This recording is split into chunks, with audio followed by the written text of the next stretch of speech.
మహారాష్ట్ర సర్కార్పై సరిహద్దు గ్రామాల తిరుగుబాటు.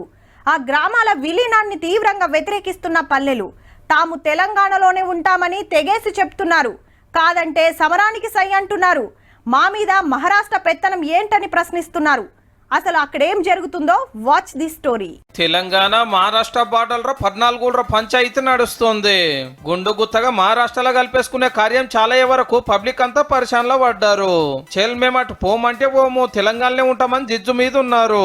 ఈ సర్టిఫికెట్ ని మేము ఏం చేయాలి సార్? మాకు కావాల్సింది తెలంగాణనే. ఇది మాది 10th మేము. మాకు మహారాష్ట్రలో వేస్తే ఏం చేయాలి సార్? ఇప్పుడు हमारा तेलंगाना होना हमारे को पट्टा क्रॉप लोन मिलता, हमारा రైతు బంధు మిల్తా. బియ్యం గొంత ఉంటేనే అయిపోతాయి సార్. తెలంగాణ అంటే మొత్తం మా పిల్లలు అది చదువుతున్నారు. ఇటు పరందోలి, అంతాపూర్, ముకద్దంగూడ, బొల్లపట్టార్, పద్మావతి, లెండిగూడ, పసర్గూడ, ఈసాపూర్, ఇంద్రానగర్, గౌరీ, మహారాజ్ గూడ, శంకల్ రెడ్డి, నారాయణ గూడ, కోట ఈ 14 ఊళ్ళు ఇటు మన కొమరంభీం జిల్లా కీరమరి మండలం నుండి అటు చంద్రావతి జిల్లా కిందికి వస్తాయి. 2 ఓటర్ కారట్లు, రేషన్ కారట్లు, ఇద్దరిద్దరు సర్పంచులు, ఎమ్మెల్యేలు, ఎంపీలు, సీఎంలు ఉంటారు. ఇళ్లకు ఒకళ్ళు అటుకెళ్ళి ఒకళ్ళు ఇటుకెళ్ళి జనాభా 9,000. అప్పట్లో మహారాష్ట్రలోనే ఉంటే రాష్ట్రాలు ఏరుపోసినప్పుడు మన పాత ఆంధ్రప్రదేశ్ లో కలిసినాయి. లేలే ఇవి మాయ అని మహారాష్ట్ర లడాయికి ఎత్తుకుంది. కోర్టులో కేసులు నడిచినాయి. ఇట్లా ఎన్నేళ్ళని అక్కడ గవర్నమెంట్ కలిపేసుకుంటున్నది.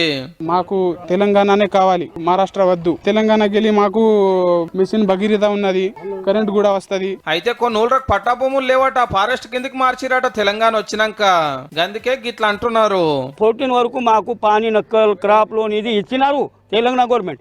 ఇప్పుడు ఎందుకు బంద్ చేస్తున్నారు? మేము ఎట్లా బతుకోవాలా? మాపై అన్యాయం చేస్తున్నారు. తెలంగాణ పట్టాలు ఇస్తే తెలంగాణలో పోతాం, మహారాష్ట్రలో పట్టాలు ఇస్తే మహారాష్ట్రలో పోతాం.